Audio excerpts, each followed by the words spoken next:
Hello, dear followers of TESPAM and TV Energy. Welcome. We meet you today at the second International EastMed Energy Forum session entitled Earthquakes, Risks, GNG Potential, and Regional Collaboration.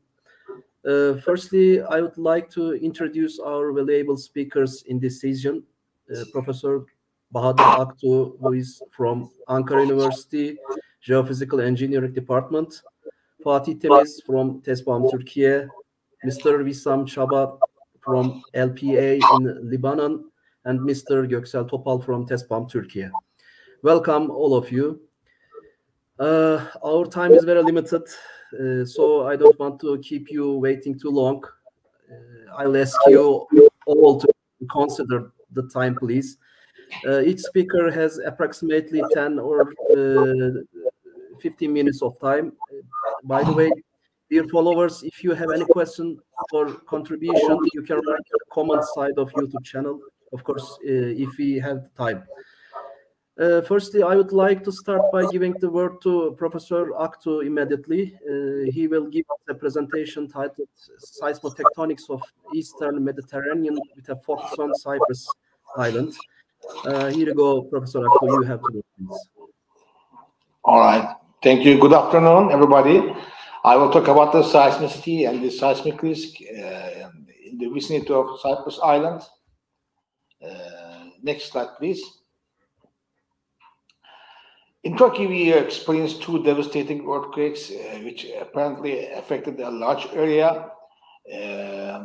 Apart from the 11 big cities in Turkey, many parts of Syria was affected, and the next earthquake in the region is become a question of interest recently. And the neighboring countries, including the Turkish Republic of Northern Cyprus, is also one of those with anticipation of a large devastating earthquake. Since the Cyprus Island in general is an earthquake, is located in an earthquake-prone area.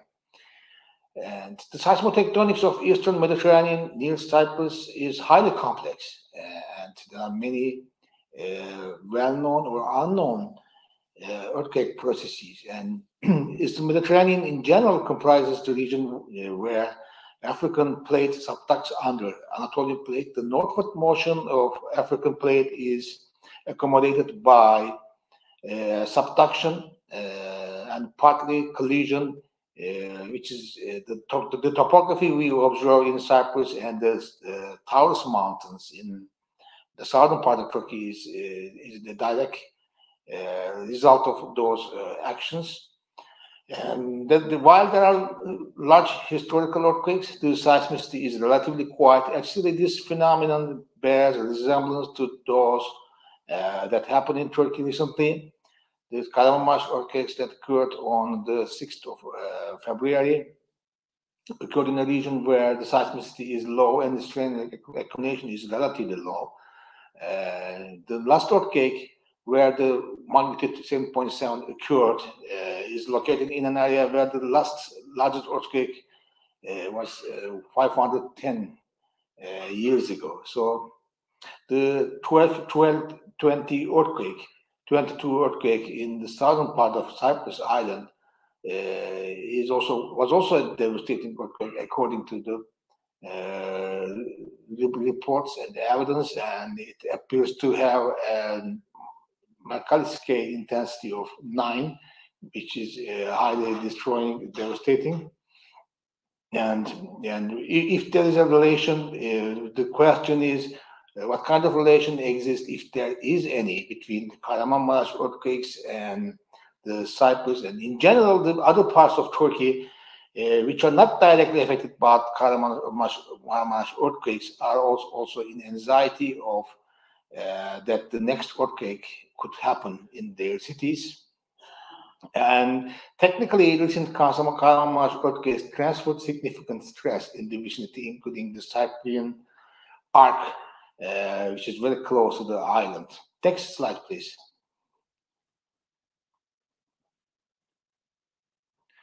Yes, I just compiled some historical earthquake dates. As you see, in the instrumental period that it means where we can observe the earthquakes using some instruments. In this last 100 years, we don't have any earthquakes larger than magnitude 6. On the other hand, when we look back further, we see that very large earthquakes, more than 7 magnitude 7, was observed in the region. Next slide, please. Yes, it is a figure which also shows the topography. You see the arc which goes in the south of Cyprus Island connects to the continuation of East Anatolian fault system, and which is also very close to East Anatolian fault system. And while the exact location of the faulting in the region is still under debate, there are two reasons for that. One is the fault system in the area is complex itself. The second reason is the most part of the fault system is under the sea, so no direct observations available from the surface. Next slide, please. These are the earthquakes and the seismicity, let's say. As you see, we have large concentrations of seismicity in the southern part of Cyprus, but this is not limited to that part. But how the connection between the fault systems is still under debate, because there is lack of seismicity, which may or may not be the good sign, since the lack of seismicity could also mean high stress accumulation, and which could suddenly release the stress in a very short period of time. Next slide, please.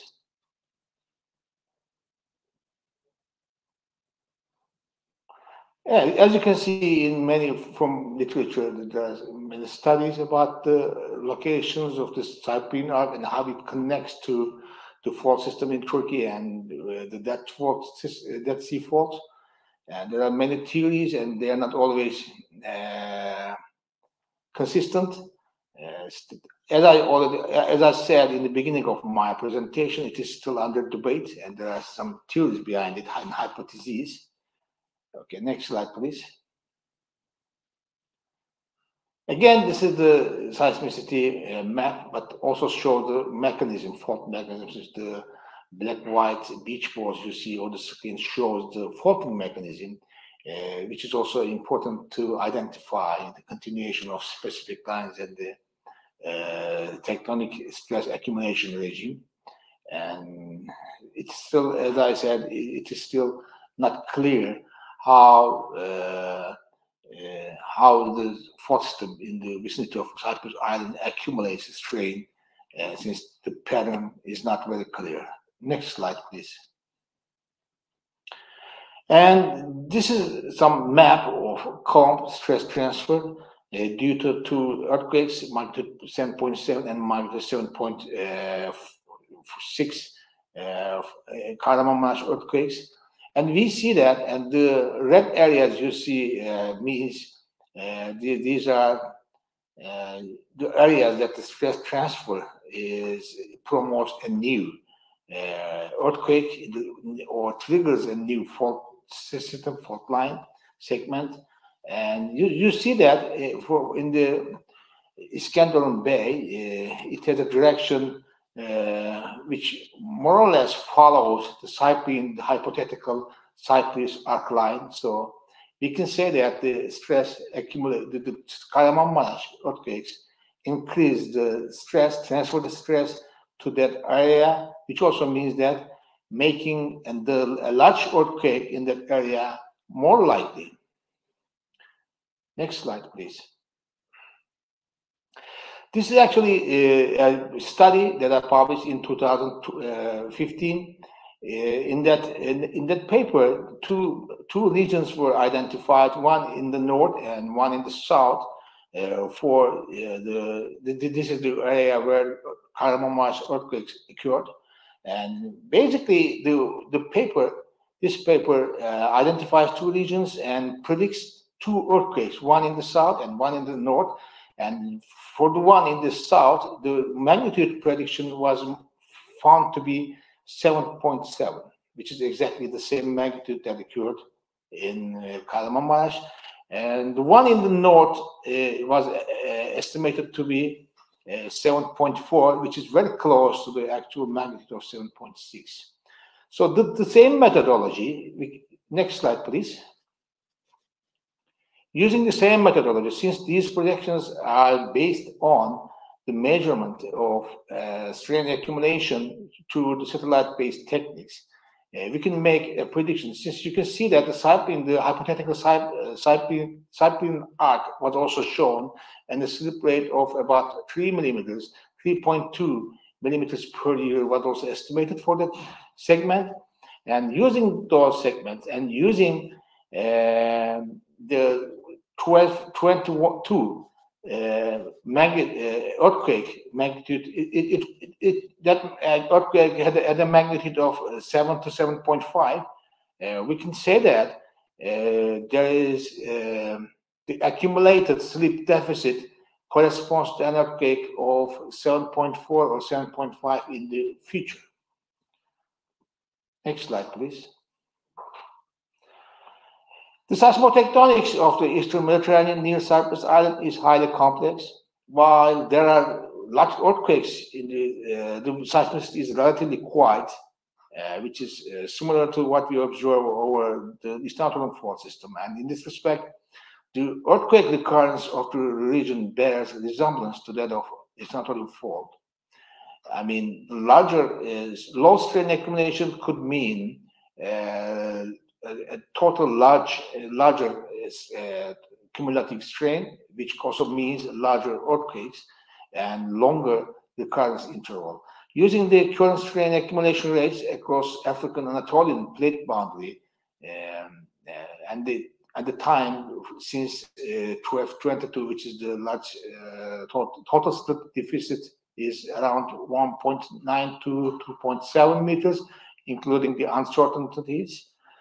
And that corresponds to an earthquake of magnitude 7.4, 7.5. So this area is prone to earthquakes, and the relatively quiet nature does not mean that these systems are not active, and as we have historical evidence of large earthquakes. And 2023 Kahramanmaraş earthquakes and the following Hatay earthquake seem to transfer shear stress over the Cyprian arc, which makes the large earthquake more probable. Next slide. And I'd like to thank you for your attendance. Thank you very much, Professor. Thank you for your nice and informative presentation. You have made very detailed, actually, summary for recent Turkish earthquakes. And our next speaker is Mr. Wissam Chabat from Lebanon. Mr. Chabat? Yes, we are listening to you. Thank you. You can see me. I can put my slides on. Yeah, 1 second.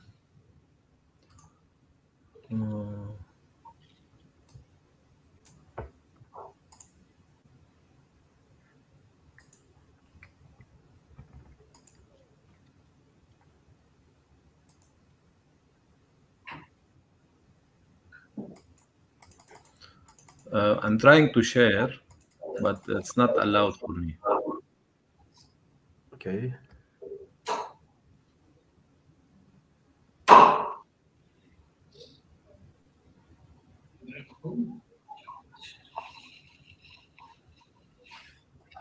Now it's okay.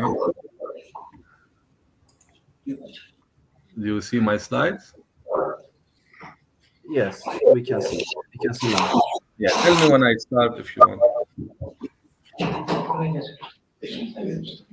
You want me to start? Yes, please. Yeah, okay. Thank you first for the opportunity to be presenting. My name is Wissam Chouat. I'm from Lebanon and currently at the Lebanese Petroleum Administration, responsible for the geology and geophysics, technical and engineering departments. My presentation today will tackle the above or the subjects mentioned in front of you. I will look in brief at the risks associated to hydrocarbon exploration and exploitation, categorized under two different categories: above ground risks and below ground risks. We'll detail each one of them briefly. We cannot talk about energy sector, oil and gas, without touching base about energy security and energy transition and the equilibrium between both. We'll take a specific case from Lebanon, from my country, Lebanon, where one of the geopolitical risks was eliminated, which is the Southern Maritime Boundary Dispute. And we'll take a lot of examples about the exploration or about the prospects in Lebanon and the regional discoveries and how prospective is offshore Lebanon when it comes to oil and gas exploration. Allow me first to start with the hydrocarbon risks and challenges. First, as I said, they can be categorized under two challenges or two main risks: below ground and above ground. The below ground risks can be summarized under geological, petroleum system challenges related to reservoir quality, trap, seal, and the volumes definitely. And later on, if we have commercial discoveries, the development and production challenges, the discovery environment, deep water, high pressure, high temperature, and others. So these are basically the below ground risks. The above ground risks can be anything from geopolitical risk all the way to climate change, market and prices, energy security risks, energy transition as a relation between climate change and energy security, the internal legal frame, fiscal, contractual and institutional framework, stability and presence at least. Also, the below ground risks as a conclusion can be looked at as no ability to change them basically, but some mitigation can be done based on the technologies used to understand more these risks. While the above ground risks are mostly attributed to human behavior and can be modified. If you look at the other end, we have an endless relation or a closed cycle between the initial climate change challenges that we have, where the target is to reduce the climate temperature by at least 2 to 2.5 degrees before the end of this century. Also, this triggers a lot of investment in energy transition to go into more sustainable energy resources. Then we have several shocks related to energy security when it comes to the renewable energy not being able to cope with the increase in demand for energy, and we have to resort back to fossil fuel. Also, availability and affordability is key for energy security, which is most of the time not there because of the challenges that we talked about. Then the human behavior goes into the cheaper options to restore energy security. Then this results again in increased emissions and more pressure on the climate. So we have this cycle that can only be broken by collaborative efforts from everybody around this globe, and more notably a major change in the human behavior to be able to achieve the climate targets. But whatever is the case, we can see that there is a strong anonymity about the gas. So gas in all this cycle is looked as a bridge fuel for the next several decades. And this is a very important observation and conclusion that should drive the coming 10s or 20 or 30 years when it comes to securing the energy and providing the earth or the people with the energy they need. So for that reason, we'll go into a closer look at some of the Eastern Mediterranean assets notably in Lebanon. I will not spend much time about this, major above ground risk related to the Southern Maritime Boundary Dispute Resolution in Lebanon that have been responsible for stalling all the efforts in exploration of the last 5 years. And now we are open back again for exploration and planning to drill the first well in the southern part of Lebanese waters in October this year. So this negotiation took some time, but at the end, both parties seen interest in ending this dispute that unlocked the resources on the southern part of the border and helped Lebanon to restart its exploration activities by the end of this year. So this is to highlight how serious can the above ground risks be in terms of causing stranded resources such as the gas that we're talking about, which is the bridge fuel for the energy transition era. So my focus would be today on Lebanon. This is the country here. We're in the red rectangle on the eastern side of the Mediterranean. And I'm going to directly tackle the recent exploration activities done in offshore Lebanon. As you can see on this map, you can see 3 different geological zones. My predecessor, your guest, talked about the Cyprus Arc, talked about the Anatolian plate. I can relate this to also affecting the prospectivity of oil and gas resources through the geological settings. So we can see in Lebanon 3 different geological settings or eras highlighted here in blue, red, and yellow. The red part to the top left of the screen is related to the impact of the Cyprus Arc affecting part of Lebanese offshore. And also we can look at the yellow part, which is the margin area, which is a transition area between the Levantine Basin and the margin of the Palmyrene Basin to the east. I will detail that more on these next slides. And the blue area is the deep offshore, where it's mostly expected to find predominantly gas. Okay, the first well was drilled offshore Lebanon, close to the shore, 20 kilometers away from Beirut.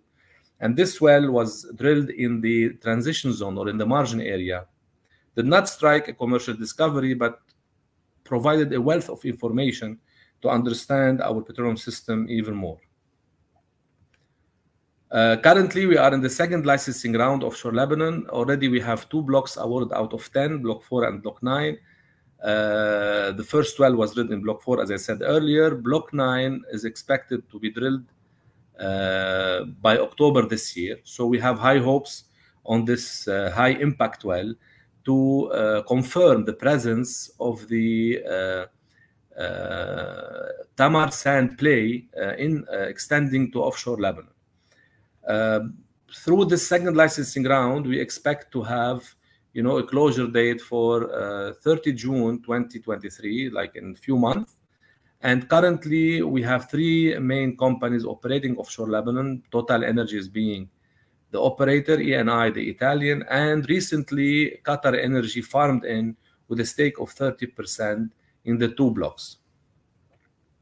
Having said that, all this was not possible to happen before understanding basically the underground risks and trying to mitigate them by using data, developing information, going into knowledge that will be informative for wise decisions. So this is the data cycle from data till wise decisions. And all this was done for offshore Lebanon over the past 10 years. First starting with the 80% coverage of seismic 3D offshore Lebanon with numerous papers, research, onshore and offshore. This has offered the companies a lot of heads up or a lot of information in advance to committing to high resources or high budgets before coming and bidding for offshore blocks. So till date, we have almost around 40 companies who have licensed part or all the seismic data, 3D seismic data available offshore Lebanon. This was key in attracting major oil companies to offshore Lebanon in the recent years. Looking regionally from Syria to the east with the Palmyra Basin, and Egypt to the southwest, including Cyprus as well, and offshore occupied Palestine, we can see that the discoveries in red are numerous. And we can see that this area is prospective and there is some continuity. Unfortunately, Lebanon is not at the same speed with the other countries, and we don't have yet offshore discoveries. The yellow highlighted section, offshore Lebanon, these are prospects and leads out of the interpretation of the seismic 3D and 2D. So we hope in the future to attract investors and companies, in addition to the existing one, to transform the maximum number of those leads and prospects into actual proven discoveries and reserves that will definitely help in trying to put Lebanon back on the hydrocarbon map in the region. Now I take a close look at the offshore Lebanon with the numerous studies that we have conducted over the last 10 years to give you the output of these studies, which is the plays, leads, and prospects map. Different prospects in different blocks, different types with stratigraphic traps, also with four-way dip closures, faulted anticlines, all type of structural and stratigraphic traps are there. In addition to that, we can see important play types extending from the southern part and also from the western part, being the Cyprus Arc as well. Also, if you can see on the map, if it's clear for you, you can see some black strips. Those black strips are data recorded from satellites over 17 years. And these have tracked the seeps, the oil seeps from the seabed all the way to the seawater surface. And this has been confirmed by many repetitive measurements. So this indicates that offshore Lebanon is not only prospective for gas, but also potentially for oil. And the question is no longer whether there is oil and gas offshore Lebanon. The question shall be and should be where. Okay, so this is the main challenge that we have going forward in trying to understand our underground, subsurface challenges. Now, I would like to show more specific examples for those who are watching and are geologists or geophysicists. This is an example, seismic cut from offshore Lebanon in one of the blocks.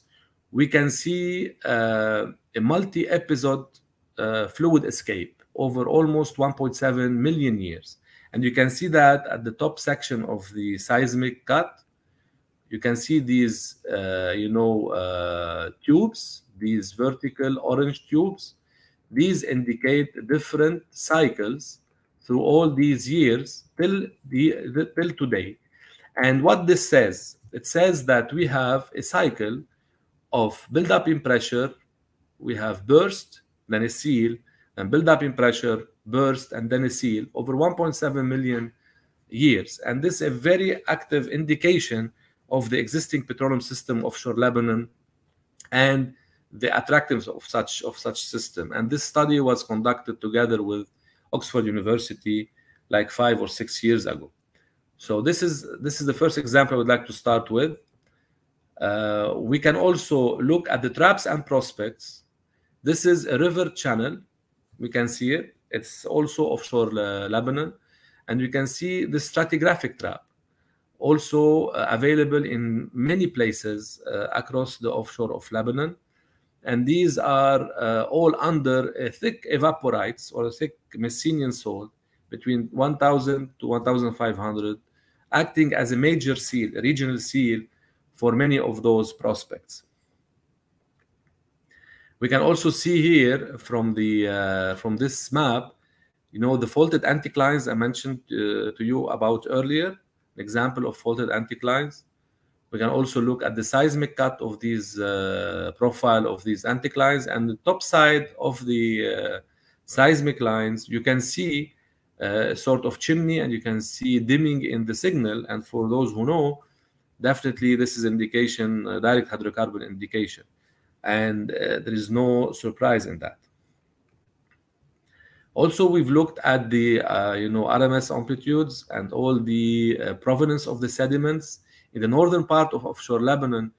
And you can see to the northern part, you can see the effect of the Cyprus arc, the rift, and you can see the erosion of this rift in the past, and how it's going from offshore Lebanon into offshore Cyprus. The seismic data stops at the EEZ of Lebanon. And you can see also an eastern source of sediments coming from the erosion of Mount Lebanon. So these are also to address the type of reservoirs that we are likely to see and the source of these sediments, where it's coming from. We can also find different plays related to carbonate buildups, and carbonates have been confirmed in many places near the margin in Lebanon. We can see here a very clear, carbonate buildup feature. Also, we have done some spectral analysis on frequency from seismic data, and we can see clear indication. The white color when you do spectral analysis is the indication of presence of carbonates. So we have variety of sediments being calcite or turbiditic siliciclastics, different types of traps being stratigraphic and structural traps, and also different origins of sediments. So the offshore Lebanon is basically not a simple or a single geological domain. It is a mixture of 3 different domains. So looking at the commercial side, which will drive basically the exploration forward and the development and production, we can see that Lebanon is not landlocked nor sea-locked, and we have a very good and local robust market, mainly for power generation, for around 6 billion cubic meter a year. We are at the proximity of regional and international markets. We have several options. If the quantities that we will discover are satisfying the local market and exceeds the needs of the local market, then we could think of export, and all the routes in all the directions are open. North through Turkey at the regional hub in the northern Mediterranean. Also for Europe, we have the existing Arab gas pipeline through Syria, Jordan to Egypt. There is a lot of LNG facilities that are underutilized in Egypt that can be used if there is a need to send the Lebanese gas, the excess, Lebanese gas for export. Also nearby Cyprus has plans for maybe potential pipeline or LNG, can also have collaboration. One more thing which helps that most of the operators that are working in the East Med are working in different countries. So this creates a sort of synergy in terms of business focus and strategy for those countries. I would like to thank you. This is all what I have to say. I hope it was enjoyable for you. Thank you very much. Thank you very much, Mr. Chaba, for your nice and interesting presentation. That was really very interesting. We could understand the geological and geophysical models of hydrocarbon sources by seismic cross sections. That was very nice. Thank you. And you have talked about risks for hydrocarbon sources, especially in terms of energy security. Thank you very much. Thank you very much. Yes, thank you. Our next speaker is Mr. Fatih Temiz from TESPAM. Good afternoon, everybody. I would like to talk about environmental effects of earthquakes. We had a major earthquake. We had 2 major earthquakes, as you know, in southeastern Turkey. It was devastating. In addition to devastating effects of loss of life and property, floods, tsunamis, fires, and landslides also occur after earthquakes. And improper execution of rubbles can increase the extent of the disaster. I want to talk about a little bit of rubbles. Dams, substructures, and transport structures may be damaged during tremors. Leaks or flooding may occur during or after an earthquake, and lowlands in the region may be flooded as well. in residential areas, water and sewer lines may be affected and may flood residential areas with water and sewage water. And when tsunamis come, new floods occur, debris may increase, and the spread of existing pollution increases as well. Devices and pipes containing flammable gases become open to risk of fire. Gas leaks can cause large explosions, since gas leaks are encapsulated under rubble, and it builds up the pressure there, and when a spark comes, it may explode. And another thing is, another important problem is when these earthquakes happen. If the earthquake happens at night, it is a different thing, and if it happens on day, it is something else. For example, in summer months, natural gas consumption is very low, but in winter time, it is really high relative to the summer times. Especially in rural areas, for example, they don't use natural gas. They may use like wood stoves or coal stoves, and when during earthquakes, these trip and cause fires as well. An example from a century ago in Japan, there was a big earthquake in Kanto, and it happened during lunchtime. So people were cooking their lunch when this earthquake happened, which caused widespread fires. Many people died because of fires, not because of rubbles, but because of fires. Also, the fires caused the road pavement to melt, so people got stuck on the roads. They couldn't escape, and they were burnt alive. So infrastructure and substructure are also like vital in escape plans. Damage to power lines can also create fire hazards. The collapse of water network makes interventions in firefighting very difficult. The destruction of generators, pressure washers, high temperature equipment can also cause fires. Pests, bacteria, mold, and fungi are formed in buildings which are left to rot, and these all harm people and other living things.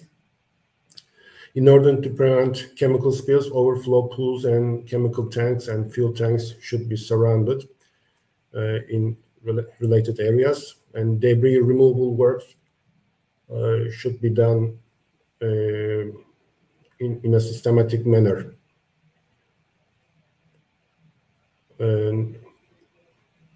If not attended, animals spread diseases in the area as well. People may want to consume food which expire, which causes like extra diseases. If food aid does not come to the area on time, people will start eating spoiled food, which will cause further problems. And use of water can be problems as well.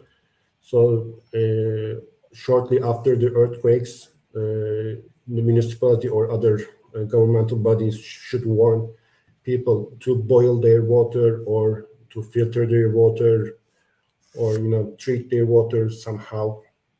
So people should be focused in this as well. In hospitals, mobile water treatment systems must be installed urgently. And another thing is, for sanitary purposes, mobile toilets and impermeable septic tanks should be employed as soon as possible to not further spread diseases. And with the debris problem, asbestos is a major issue. The use of asbestos has been decreased greatly in the last decades, but still in all buildings we can find asbestos-related materials, fuel tanks, plastering walls, boilers, roofing systems, food coverages,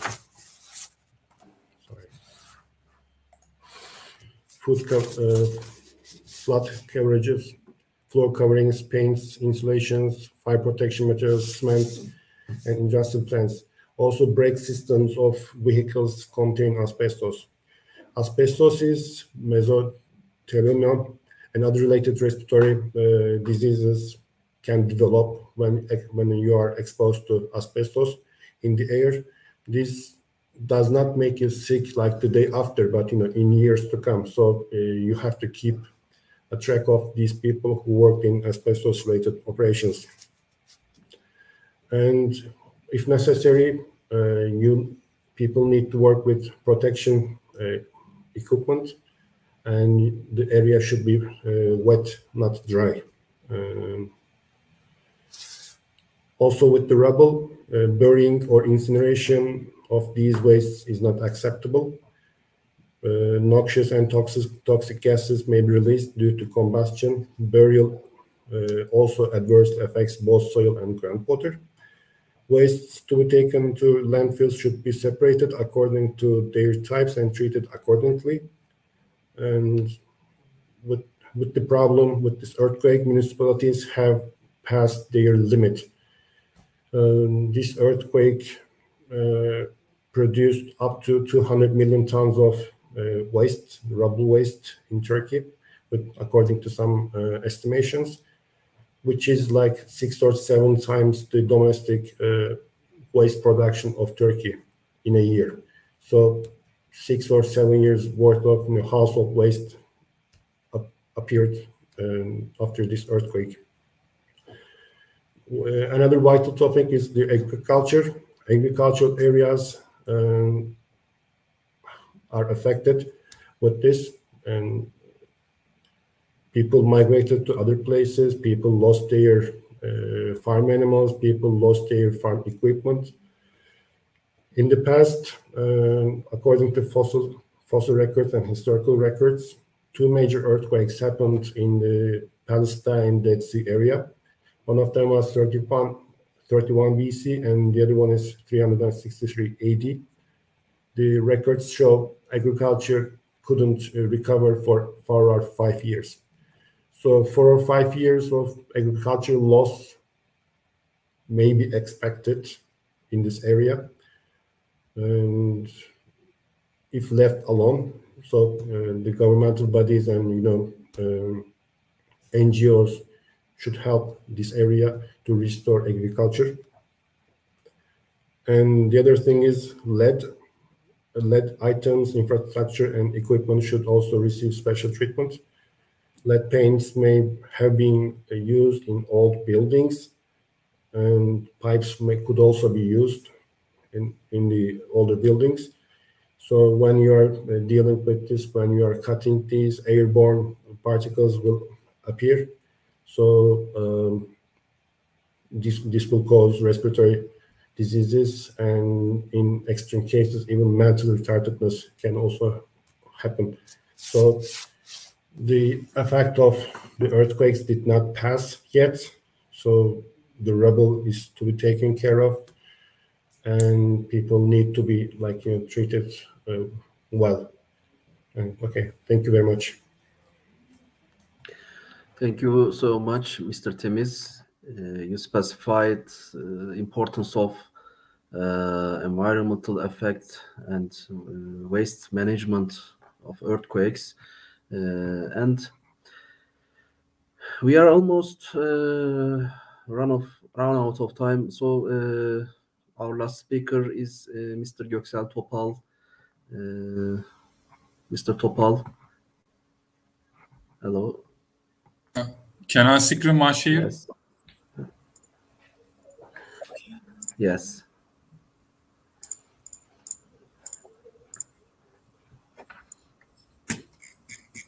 Can you show my presentation? No. Yeah. Yes. We can see now. Hi everyone. Thank you for coming today. Today we will talk about effects of the earthquake in energy field. My talk is divided into 5 basic parts. First, I will give you some basic information, Turkey energy outlook. Next, I will talk about earthquake in 6 February. Then we will talk about effects of the earthquake on energy sectors and natural gas sectors. And finally, we will talk about effects of the earthquake in oil sector. When we examine the installed power graph or our country by years, we can say that it has increased over the years. By the end of 2022, our installed power has reached almost 104,000 megawatt. We can say that our installed capacity has increased 4% compared to 2021. Now I would like to focus our attention on these two tables.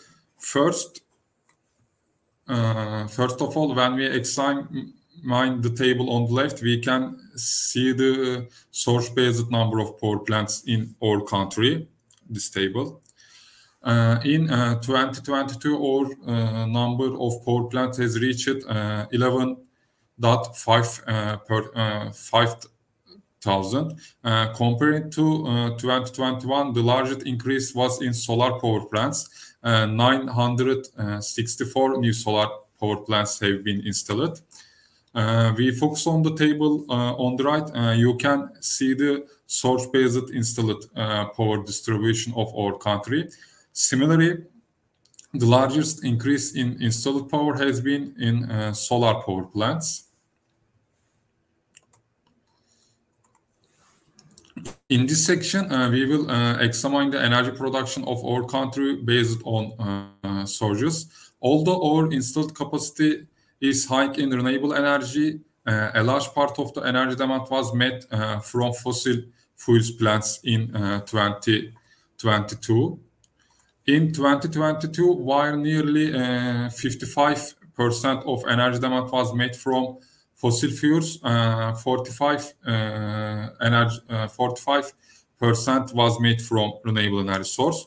2022 source-based production, the max value is hydraulic power after natural gas, combined power plant, and imported coal power plants. When we examine the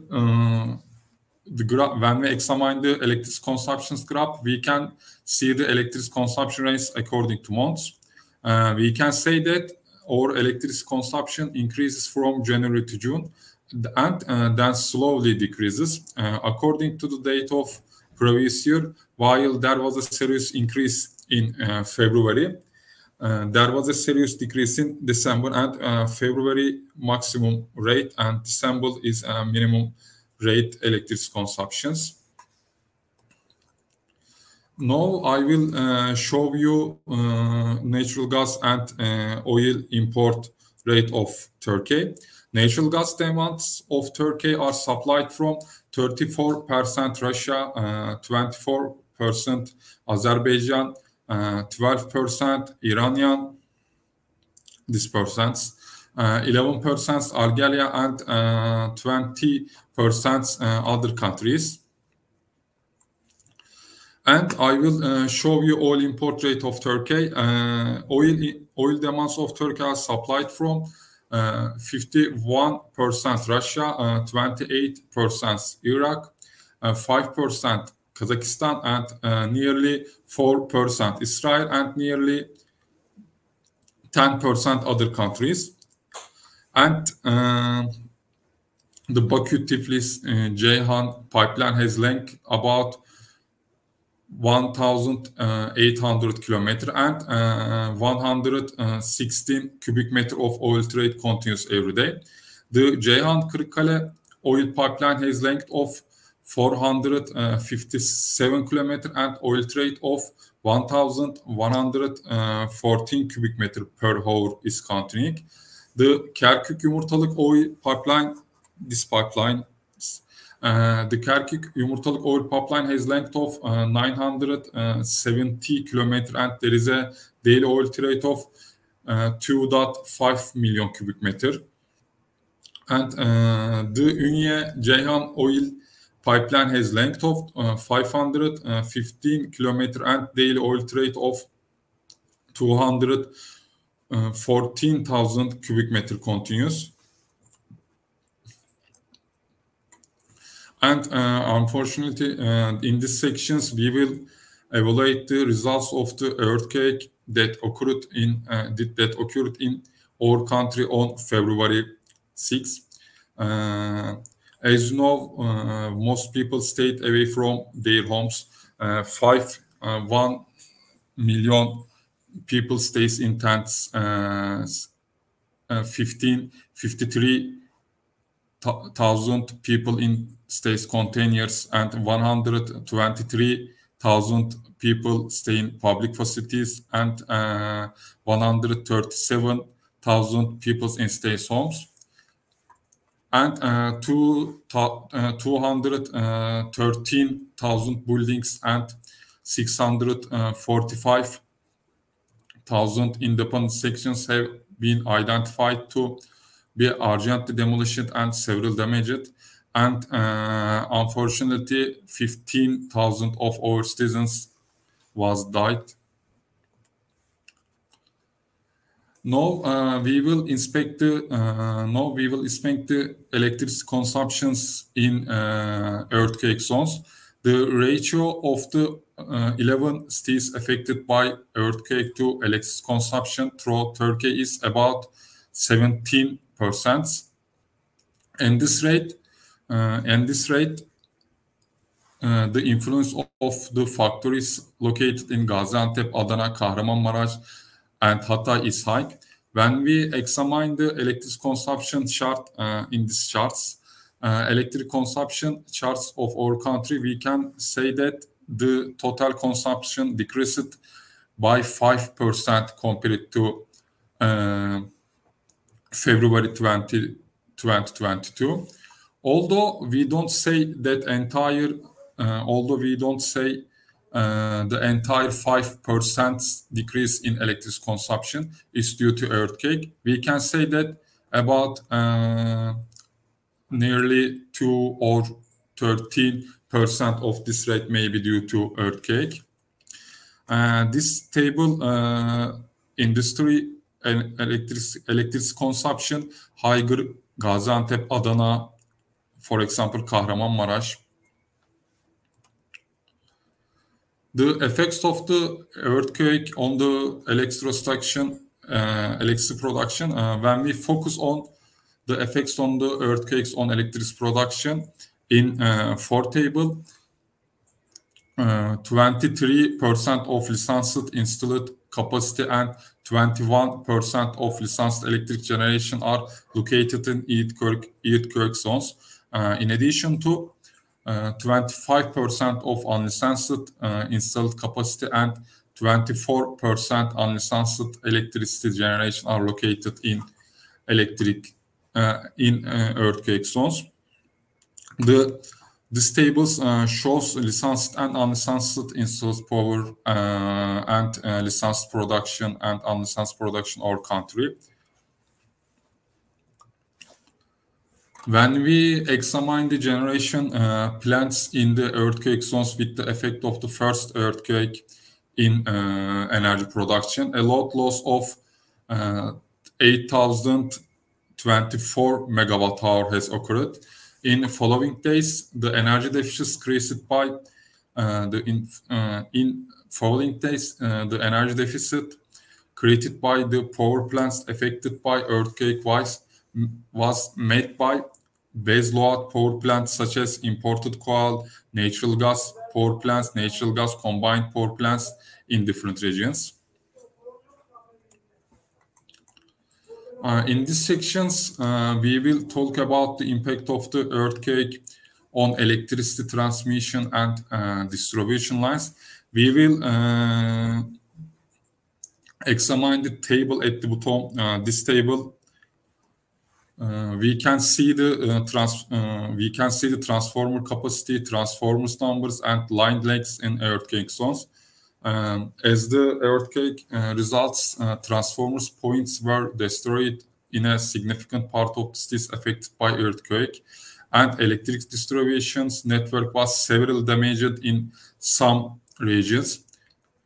As the result of earthquake, 11 poles contacting the 1,000-kilometer long electric transmission lines belonging to TEİAŞ were destroyed. A total of the 4,088 megawatt ampere transformer center and equipment were damaged. About 13 transformer centers belongs to TEİAŞ have been damaged. In addition to damages and ruptures have occurred in transmission lines and distribution lines in earthquake zones. Until the repair process of the power lines, 13 equipment vehicles, 468 generators, 32 transformers, more than 400 construction machines, and 18 cranes were sent by the region by other distribution companies. Moreover, mobile power plants were sent to provide electric supply to earthquake zones. Since the 5th days of the earthquake, the number of damaged transformers has decreased to below 2% with the maintenance works.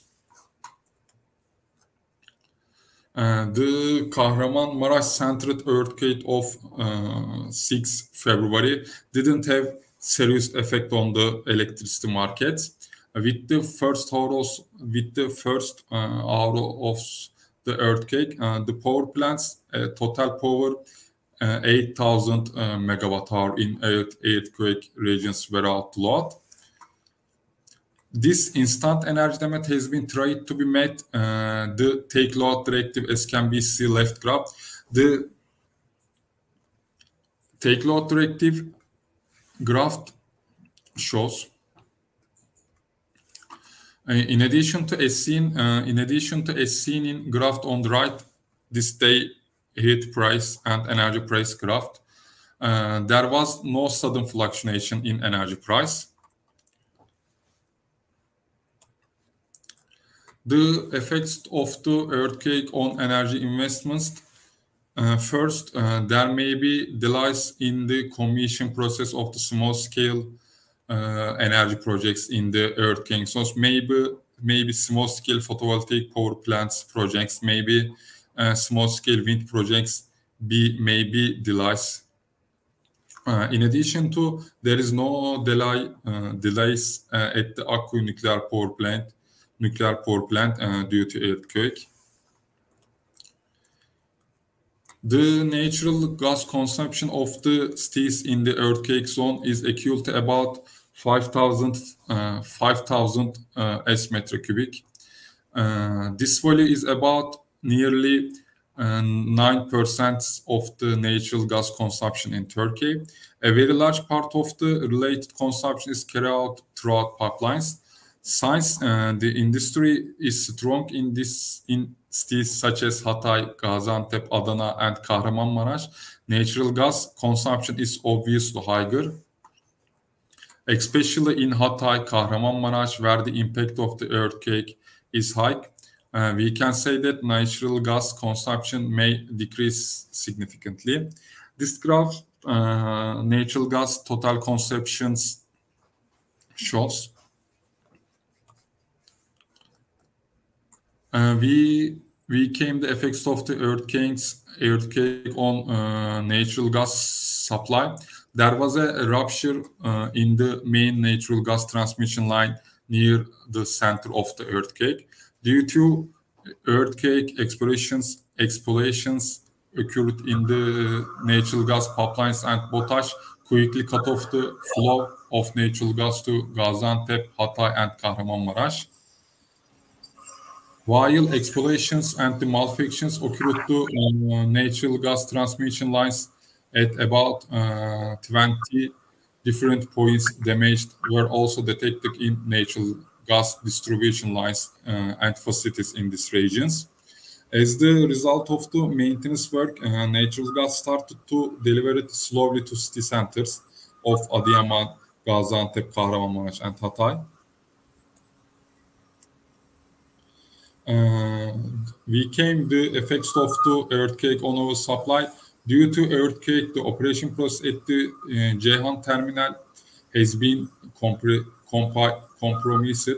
In particular, the tsunami risk, the inability of the ships to dock, and small-scale damage in some parts of the facility caused the terminal to be temporarily stopped, and the supply to international markets was disrupted for about 1 week. And after the earthquake, BOTAŞ stopped the flow of oil to terminal to inspect the facility. And after the first earthquake on Monday, but later announced that no leaks and no damage had been found. Thank you for attention. Thank you very much, Mr. Topal. Unfortunately, we have run out of time. I couldn't see any question or contribution. So I would like to thank all our valuable participants. Hope to see you at the next event. Thank you very much and goodbye. Yeah, thank you. Thank you very much.